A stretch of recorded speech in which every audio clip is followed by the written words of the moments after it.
Good afternoon friends. मैं Mukesh Kumar inspirational गुरुजी से आपका हार्दिक स्वागत करता हूं। तो स्टूडेंट्स, जैसा कि आप लोगों को पता है कि हमने एक सीरीज़ स्टार्ट की थी एडवांस साइंस के लिए, ठीक है। उसका हमारा टॉपिक चल रहा था मोशन का, ठीक है। तो मोशन में हम 2 लॉ पढ़ चुके थे न्यूटन के, और थर्ड लॉ का थ्योरी पार्ट कर चुके थे। आज हम न्यूटन के थर्ड लॉ के न्यूमेरिकल्स करने वाले हैं, ठीक है। और स्टूडेंट, सबसे पहले ये बताना चाहूँगा, ये यूनिवर्सल स्टडी ग्रुप, ये मेरा अपना पर्सनल चैनल है, ठीक है। यूनिवर्सल स्टडी ग्रुप ये मेरा अपना पर्सनल चैनल है, और जिस भी बच्चे को कोई भी न्यूमेरिकल से रिलेटेड या किसी टॉपिक से कोई वीडियो बनवाना चाहता है किसी भी तरह से, जो उसी टॉपिक पे वीडियो लेकर आऊँगा नेक्स्ट में, ठीक है। आज हम मोशन का थर्ड पार्ट कर रहे हैं, हम न्यूटन्स लॉज का, न्यूमेरिकल्स का। ये इस नंबर पे कांटेक्ट कर सकता है, कोई एडवाइस देनी है, कोई कुछ भी इंक्वायरी करनी है, कुछ भी पूछना है, तो इस नंबर पे कांटेक्ट कर सकता है, व्हाट्सएप नंबर पे, ठीक है स्टूडेंट। ओके, तो आज हम न्यूमेरिकल करेंगे, और ज़्यादा से ज़्यादा शेयर कीजिएगा वीडियो को, प्यार दीजिएगा, ज़्यादा से ज़्यादा प्यार दीजिएगा बच्चों, सपोर्ट कीजिए, ठीक है। आप असल में ना वही पढ़ना चाह रहे हैं जो आप लोगों को आसान आता है, आसान लगता है। जनरल साइंस के क्वेश्चन जैसे 1 लाइनर टाइप के, वही पढ़ना चाहते हैं आप। देखो बच्चों, सब मेहनत कर रहे हैं, ठीक है, सब बच्चे मेहनत कर रहे हैं, लेकिन वो ज़्यादातर हरियाणा जीके, नेशनल जीके और अपना इंग्लिश, रीजनिंग, थोड़ा बहुत जो कुछ स्टूडेंट्स हैं मैथ्स भी कर लेंगे, लेकिन कंप्यूटर और साइंस को तो बिल्कुल भूले बैठे हैं बच्चे। और साइंस करते भी हैं तो कंप्यूटर करते भी हैं तो जनरल साइंस करते हैं, ठीक है। तो थोड़ा सा हम एक्स्ट्रा पढ़ेंगे ना, थोड़ा डीप पढ़ेंगे, तो बच्चा वही बच्चा सिलेक्शन ले सकता है, ठीक है। वो बच्चा, उसे ज़्यादा फाइट करने की ज़रूरत नहीं है अगर थोड़ा सा एक्स्ट्रा पढ़ लेगा तो। और सभी बच्चे एक जैसे पढ़ेंगे, सब बच्चे एक ही तरह के सब्जेक्ट पढ़े जा रहे हैं, जनरल साइंस पढ़े जा रहे हैं, और फिर बाद में पता चलता है आधे नंबर से रह गया, पॉइंट में रह गया, या 1 नंबर से रह गया। क्योंकि जिसमें जो एक्स्ट्रा तुक्का मार जाएगा वही सिलेक्ट हो जाएगा, क्योंकि एक्स्ट्रा तो उसने पढ़ा नहीं है, सभी ने एक जैसा पढ़ा है, एक ही लेवल का पढ़ा है, ठीक है। तो जो बच्चा एक्स्ट्रा या कुछ डीप पढ़ेगा ना, वो उसका सिलेक्शन 100% पक्का है बच्चे, ठीक है। ज़्यादा टाइम ना लेते हुए आप लोगों का, तो हम स्टार्ट कर देते हैं। Newton third laws of motion, Newton third law चल रहा था हमारा, ठीक है। इसका थ्योरी पार्ट हम कर चुके हैं, और आज हम न्यूमेरिकल्स करेंगे इससे रिलेटेड, ठीक है बच्चों। न्यूमेरिकल्स में क्वेश्चन करा देता हूँ। इसमें क्या है कि मैंने क्या बताया था आपको, रिमाइंड करा देता हूँ थोड़ा। मैंने बताया था कि equal and opposite, equal and opposite action reaction, action reaction, ठीक है। यानी हिंदी में बोलते हैं इसको क्रिया प्रतिक्रिया का नियम, क्रिया प्रतिक्रिया का नियम। कभी कभार डायरेक्ट क्वेश्चन भी आ जाता है, न्यूटन थर्ड लॉ किससे रिलेटेड है, ठीक है। ओके बच्चों, ये पढ़ा था हमने क्रिया प्रतिक्रिया का। कुछ एग्जाम्पल भी करे थे, जैसे बोर्ड को अपन धकेलते हैं, दीवार को धकेलते हैं, ठीक है, बर्फ़ पे चलना, ये कुछ equal and opposite action reaction के कुछ बताया था। रॉकेट का ऊपर उड़ना, ठीक है, ये सब एक एक्शन एंड एक रिएक्शन के कुछ एग्जाम्पल्स थे। तो एक वेगिंग मशीन करेंगे आज हम करेंगे वेगिंग मशीन के कुछ एग्जाम्पल्स जिनसे क्वेश्चन आते हैं, ठीक है, उनसे रिलेटेड न्यूमेरिकल्स आप लोगों को बताएंगे हम। जैसे वेगिंग मशीन आप लोग समझते होंगे, वेगिंग मशीन क्या होता है।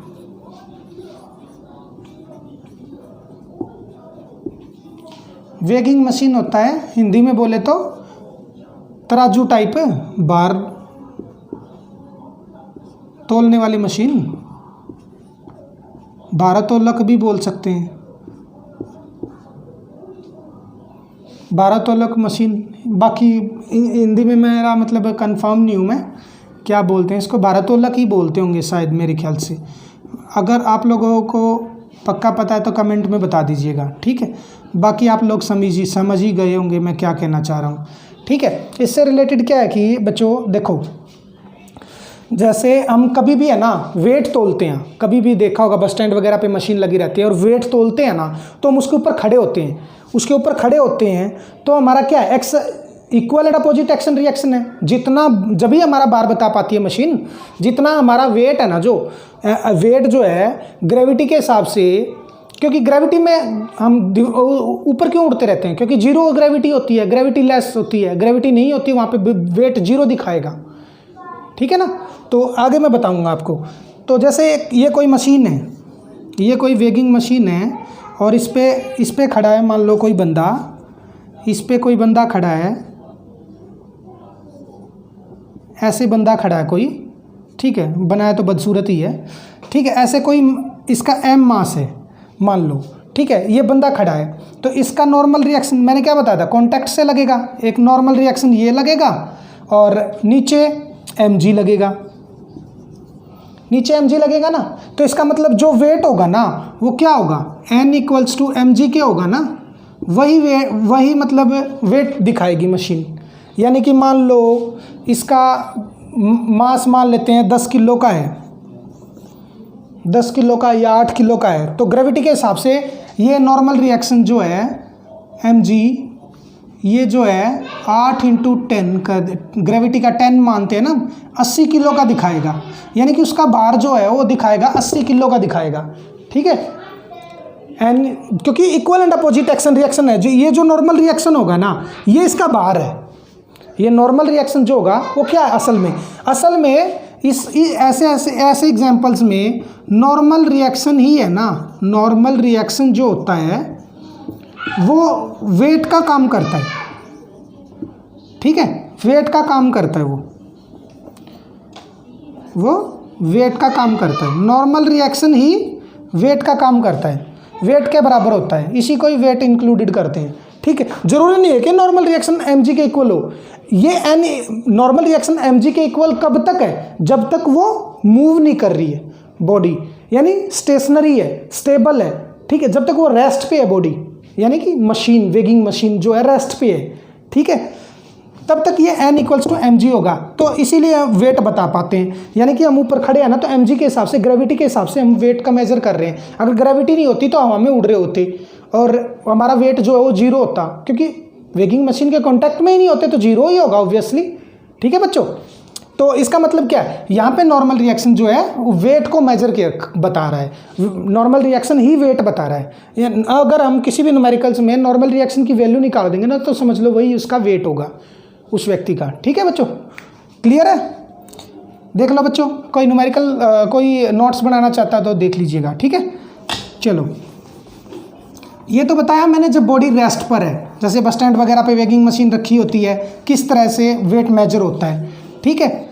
ये नॉर्मल रिएक्शन ही होता है जो mg के इक्वल होता है, तब हमारा mg को दिखाएगा, n इक्वल्स टू mg, जो ग्रेविटी के साथ होगा, वो हमारा वेट होगा, ठीक है बच्चों।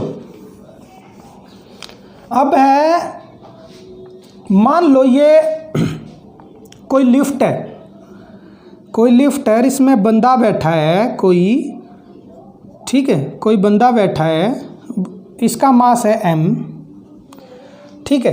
तो नीचे क्या लगाएगा, mg, और ये लिफ्ट मान लो ऊपर की तरफ चल रही है, एक्सेलरेशन a से चल रही है, नीचे mg लग रहा है, ये लिफ्ट ऊपर की तरफ जा रही है एक्सेलरेशन a से, ठीक है, एक्सेलरेशन a से जा रही है, ठीक है।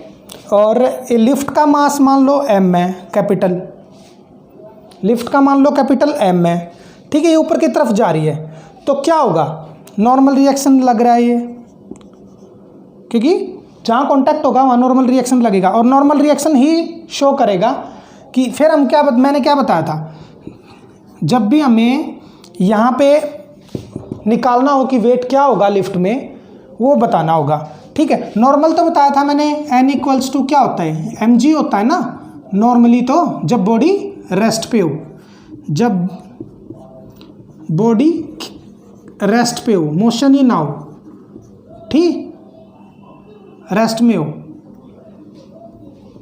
जब बॉडी रेस्ट में हो तब ये होगा।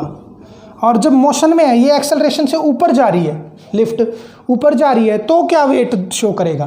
तो यानी ये mg लग गया। अब इसका एफ बी डी बनाएंगे हम, जैसे इसका एफ बी डी बनाएंगे, मान लो ये m मास का नीचे mg लग रहा है, नीचे mg लग रहा है ना, ठीक है बच्चों, ऊपर नॉर्मल रिएक्शन लग रहा है, क्लियर है, और ये एक्सेलरेशन a से ऊपर जा रहा है, ठीक है। मोशन ऊपर की तरफ है तो n पॉजिटिव होगा, तो n इक्वल्स टू, मैंने बताया था आप लोगों को, ऑलरेडी करवा चुका हूँ ऐसे न्यूमेरिकल्स को, n equals to n plus लगा लो, n प्लस mg, क्योंकि ऊपर की तरफ दोनों सेम डायरेक्शन में है, n plus ma equals to mg, ठीक है बच्चों, यही होगा ना, क्लियर है। n प्लस ये ऊपर डायरेक्शन है, या इसको ऐसे लिख लो, या इसको ऐसे लिख लो बच्चों, देखो n माइनस, ये अपोजिट में है, ये माइनस का हो जाएगा, n minus small mg equals to mass into acceleration, ठीक है, मास इनटू एक्सेलरेशन। तो n इक्वल्स टू क्या होगा, mass into acceleration plus mass into gravity, ठीक है।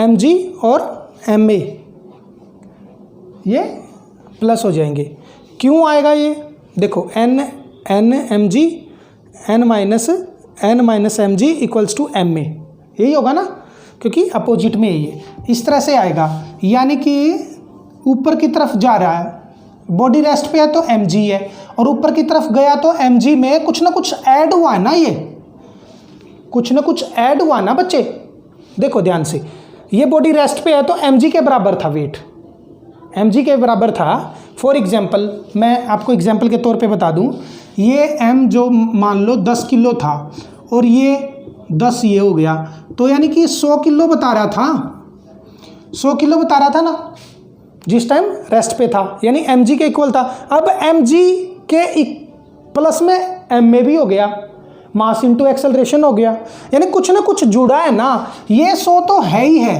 इधर ये 100 तो है ही है, इसमें ma और जुड़ गया, मान लो एक्सेलरेशन भी 0.1 है या कुछ भी है, ma और जुड़ गया, यानी कि कुछ ना कुछ जुड़ गया। इसका कहने का मतलब क्या है, अगर लिफ्ट ऊपर की डायरेक्शन में जाएगी तो वेट हमें क्या बढ़ता हुआ दिखेगा, वेट हमें इंक्रीज होता हुआ दिखेगा, बढ़ता हुआ प्रतीत होता है, ये आप लोगों ने पढ़ा भी होगा। और इस तरह से आ भी सकता है, क्वेश्चन आ सकता है, मास m दे देंगे, लिफ्ट में कोई व्यक्ति बैठा है उसका मास m है, या वैल्यू भी दे सकते हैं, ठीक है, ऊपर की तरफ जा रहा है तो कितना वेट होगा, उसको इस तरह से निकालना हमने, ठीक है, क्लियर है बच्चों, ऊपर की तरफ जाता है तो इंक्रीज होता है, ठीक है। नेक्स्ट है, अब देखते हैं हम, अगर नीचे की तरफ लिफ्ट आ रही है, मान लो नीचे की तरफ आ रही है तो कैसे प्रतीत होगा, मान लो लिफ्ट नीचे की तरफ आ रही हो तब कैसे पता चलेगा हमें कि वेट कम हो रहा है, ज़्यादा हो रहा है, कैसे है, मतलब, ठीक है।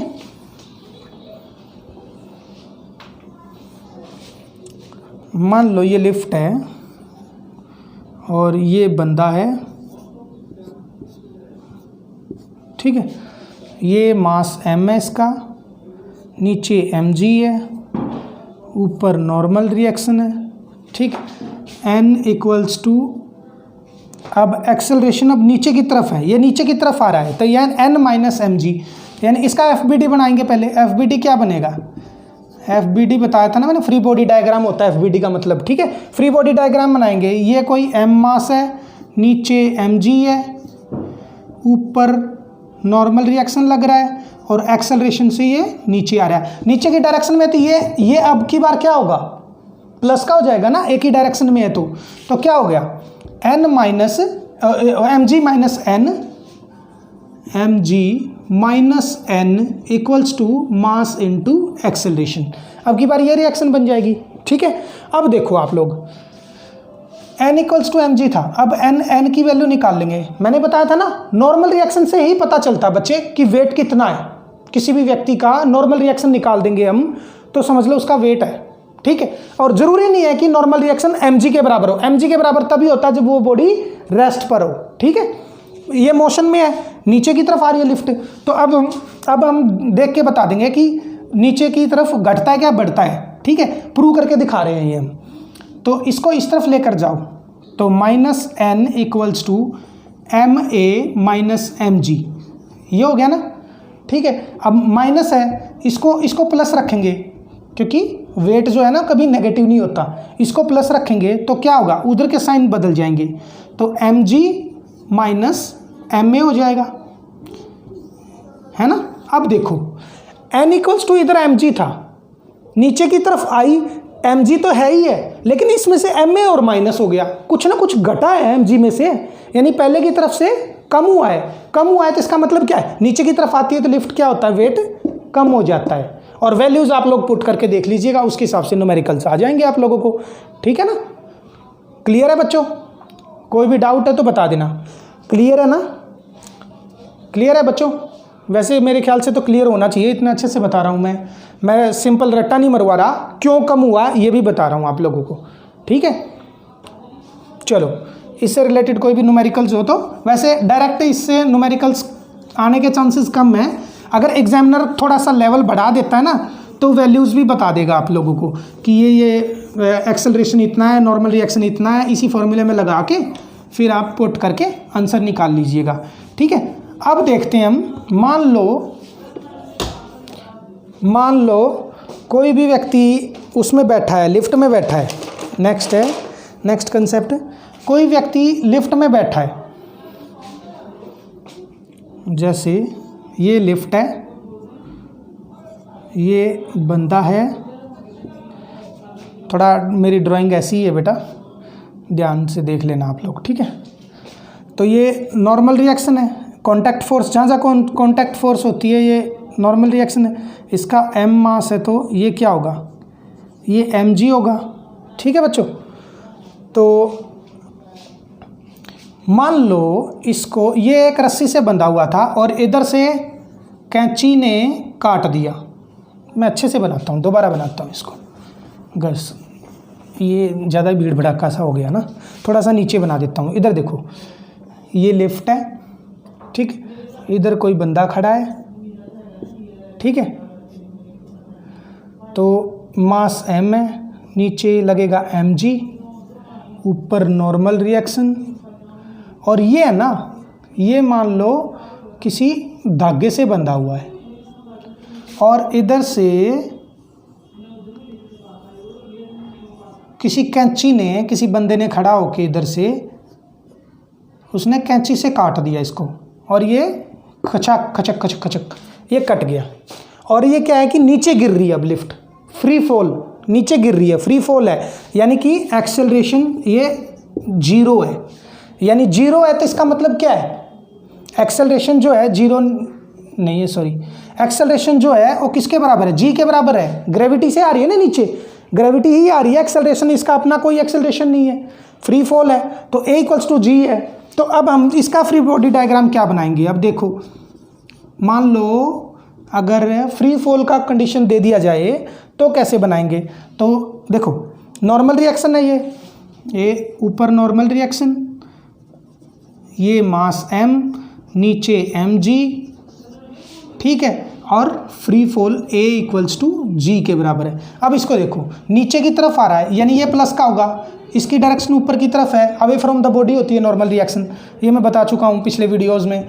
तो mg माइनस n, तो क्या बनेगा इसका equation, mg minus n equals to mass into acceleration था ना, एक्सेलरेशन क्या अब g, तो यानी कि mg है ये भी, तो mg से mg का कट गया, तो नॉर्मल रिएक्शन क्या निकल के है, 0, यानी कि ये बॉडी जो है, ये जो है इसके टच में ही नहीं होगा, इसके टच में नहीं होगा, फ्री फॉल है, काट दिया जाए तो 0 फील होगा वेट, यानी नॉर्मल रिएक्शन बताया था ना मैंने, वेट नॉर्मल रिएक्शन को मान के चलना है, तो वेट इसका मतलब इसका 0 फील होगा बच्चों, 0 होगा फील, अगर स्ट्रिंग को काट दिया जाए और फ्री फॉल कर रहा हो तो वेट जो है वो 0 होगा फील।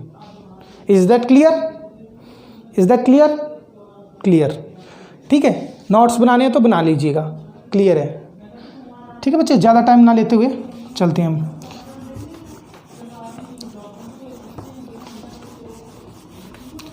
नेक्स्ट केस है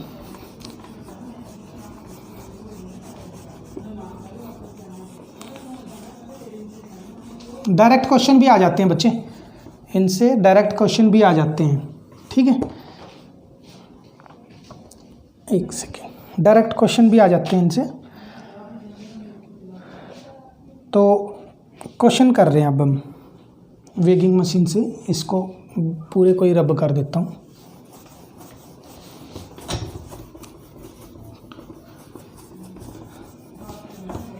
देखो,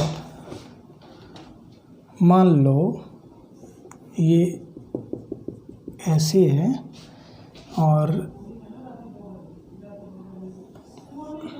ये कोई पुली है, ठीक है।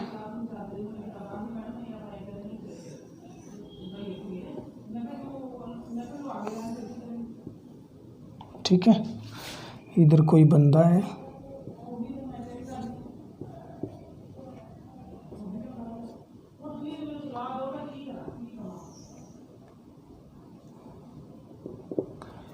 ठीक है, ये टेंशन T है। अब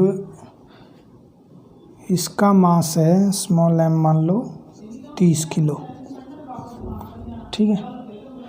इसका कैपिटल M है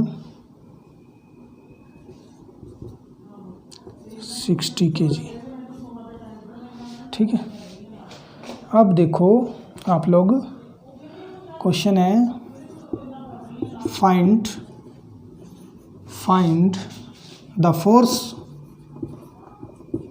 हिंदी में भी बताऊंगा बच्चों, थोड़ा इत्मीनान रखो। एक्सर्टेड ऑन लिफ्ट, मैं दोनों को ही साथ लेकर चलता हूँ, हिंदी और इंग्लिश, ठीक है बच्चों। Exerted on lift by man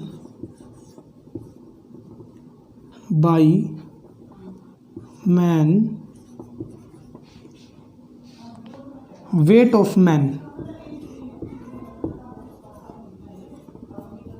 weight of man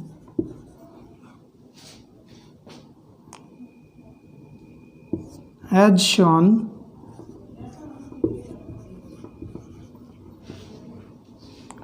by weighing machine।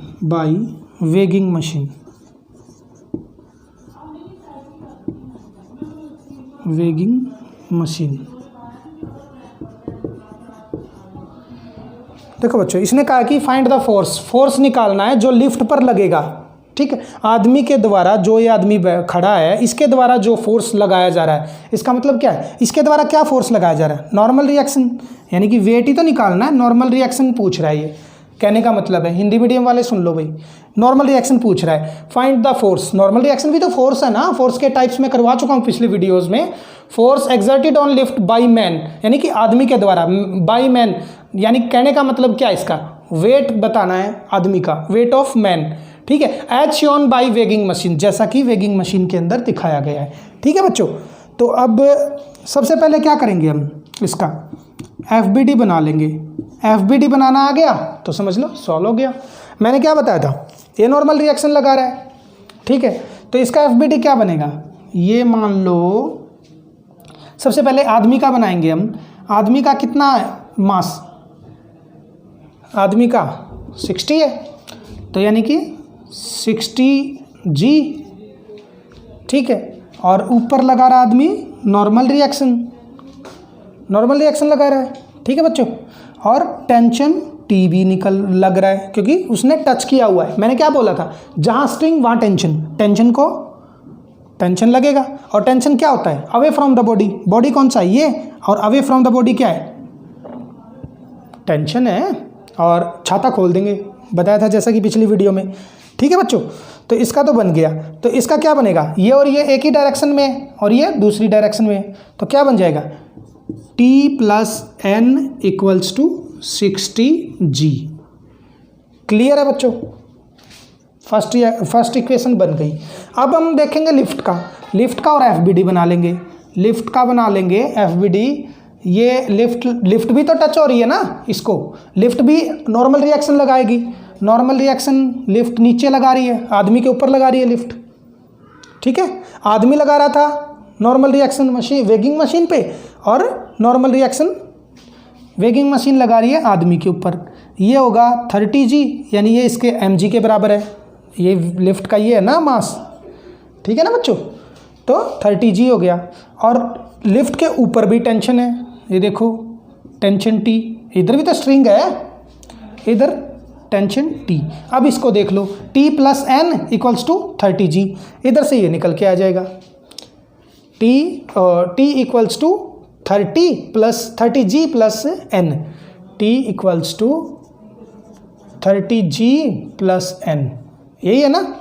यानी कहने का मतलब ये है T उसकी तरह बना लेंगे, T - N, T - N = 30G, ठीक है बच्चों। T - N = 30G। T - N कैसे बन गया, ये और ये अपोजिट डायरेक्शन में, इसमें से ये माइनस हो जाएगा, इक्वल्स टू ये हो गया। क्लियर है ना, ठीक है। तो अब देखो बच्चों, ये इक्वेशन, एक तो ये इक्वेशन हो गई और एक ये इक्वेशन हो गई। अब इन दोनों को सोल्व करना हमने, ठीक है। इन दोनों को सोल्व करने के लिए अब ज़्यादा हो गया तो इस स्टेटमेंट को रब कर देता हूँ मैं, ठीक है, क्योंकि स्पेस नहीं है। स्टेटमेंट को आप लोगों को पता ही चल गया, वेट पूछा इसने, तो अब हमारे पास इक्वेशन आ रखी है, तो इधर से हम निकाल लेंगे। दो इक्वेशन बन के आई है, T + N = 60G और T - N 30G। इससे n से n कैंसिल आउट, 2T आ गया 90G, तो T आ जाएगा 45G। T 45G के इक्वल आ गया टेंशन, ठीक है। अब T का वैल्यू इसमें पुट कर लो या इसमें पुट कर लो, इससे वेट आ जाएगा आदमी का।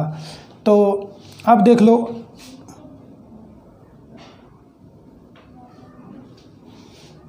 टेंशन T + N हो गया, हाँ टेंशन क्या है 45G आ गया ना, 45G × 10 यानी 450 किलो, 450 न्यूटन, सॉरी किलो कर दिया मैंने, टेंशन हमेशा न्यूटन में होता है, ठीक है। 450 न्यूटन का फोर्स लग रहा है। फोर्स तो फोर्स पूछा था उसने, फोर्स मैंने बता दिया, ठीक है। टेंशन पूछा था, टेंशन बता दिया। अब नॉर्मल रिएक्शन पूछ रहा था, नॉर्मल रिएक्शन और बता दो, यहाँ से नॉर्मल रिएक्शन निकल आएगा। तो अभी 450 को इसमें पुट कर दो, यानी कि T मान लो इसमें फर्स्ट वाले में पुट किया, इसमें पुट किया, मान लो T + N = 60 × 10, ठीक है। या फिर G की वैल्यू मत रखो अभी से, G की तो रखनी पड़ेगी, टेंशन पूछा था ना। तो 600 हो गया, ये 600 हो गया बच्चों, थोड़ा बड़ा लिख देता हूँ, ये हो गया 600। और नॉर्मल रिएक्शन कितना है निकालना है, ठीक है। ये उस तरफ ले जाएंगे तो -T हो जाएगा। T क्या है, T कितना निकल के आया 450, 450 माइनस कर दो, नॉर्मल रिएक्शन कितना आ गया 150, तो 150 आंसर आ जाएगा इसका, इधर से 150 आ गया। क्लियर है बच्चों, नॉर्मल रिएक्शन और टेंशन दोनों निकाल दिए हमने। क्लियर है, कोई भी प्रॉब्लम है तो किसी बच्चे को कमेंट सेक्शन में कमेंट कर दीजिएगा बच्चे, ठीक है। अगर आप लोगों का रिस्पॉन्स अच्छा रहा ना, तो आगे मैं सोच रहा हूँ करंट अफेयर की सीरीज़ कंटिन्यू रखने की। करंट अफेयर की सीरीज़ में अब आज से ही कंटिन्यू कर दूंगा, ठीक है। आज आपको करंट अफेयर का मिल जाएगा, आपको जो मार्च से स्टार्ट होना था ना, 2019 के पहले करेंगे, फिर 2020 को कंसीडर कर लेंगे हम, ठीक है, इंक्लूडेड कर लेंगे। तो अभी क्लियर है ना ये सब, ठीक है बच्चों। अगर वीडियो आप लोगों को पसंद आई है तो लाइक कीजिएगा, शेयर कीजिएगा। आज के लिए बस इतना ही था। ऐसे ऐसे एग्जाम्पल आपको ढूंढ के कहीं से भी निकालिएगा, प्रैक्टिस कीजिएगा, ठीक है। अगर कोई भी तरह से किसी भी क्वेश्चन में या कुछ समझाने में कोई गलती रह गई है तो माफ़ कीजिएगा, ठीक है। मुझे बता दीजिएगा, आगे मैं करेक्ट कर लूँगा उसको, ठीक है। कोई वीडियो में या किसी भी तरह से कोई भी प्रॉब्लम है, कोई भी कुछ भी है, कमेंट कर दीजिएगा। ठीक है बच्चों, आज के लिए बस इतना ही, और ज़्यादा से ज़्यादा शेयर कीजिएगा बच्चों। मैं फ्री ऑफ कॉस्ट पूरा कोर्स कराने वाला हूँ, बस आप मेरे साथ बने रहिए, ज़्यादा से ज़्यादा शेयर करो इसको। ठीक है, थैंक यू बच्चों, ओके, बाय बाय।